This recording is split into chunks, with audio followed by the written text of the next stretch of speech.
Well, I think the mark of leadership cross-culturally, there's not culture in the world that doesn't have laws of governance, and out of governance comes the rise of leaders.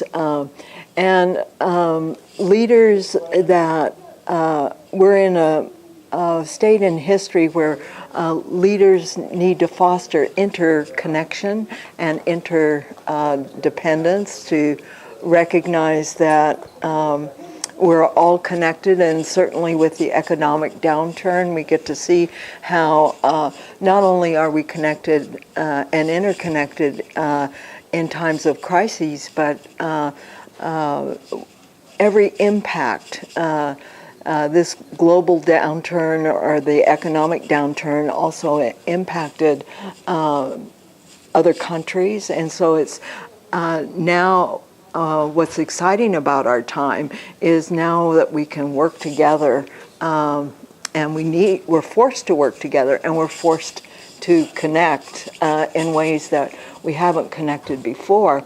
I think it's so interesting the way that nature manages herself, that there are three universal principles that work in nature that I think are really important for leaders of our time, is that everything in nature is constantly creatively diversifying, and I think it's essential that in leadership that a global leader today has to be resilient and flexible and creative problem solving. And constantly creatively diversifying, like nature constantly creatively diversifies. There's nothing stagnating in nature. It's always letting go and moving forward, and letting go and moving forward.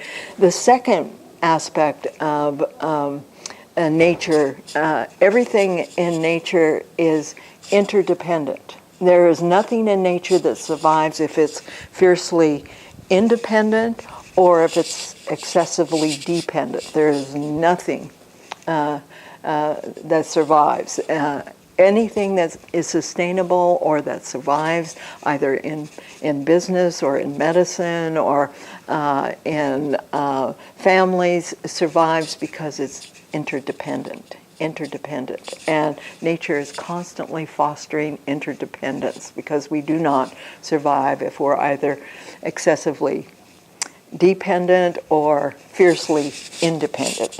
And the third aspect is that a leader who recognizes the gifts and talents of and fosters the gifts and talents in others makes a contribution that can't be otherwise, because nature, everything in nature has a purpose, and every human being has a purpose, and every organization and individuals who are called to that organization has a purpose. And so leaders need to be able to place people well to maximize their gifts and talents, and we're being called at this time. So I think leadership that's dependent on external acceptance and approval is not effective, and it involves great courage, and it's a time of courage and following natural law of literally how can we constantly diversify,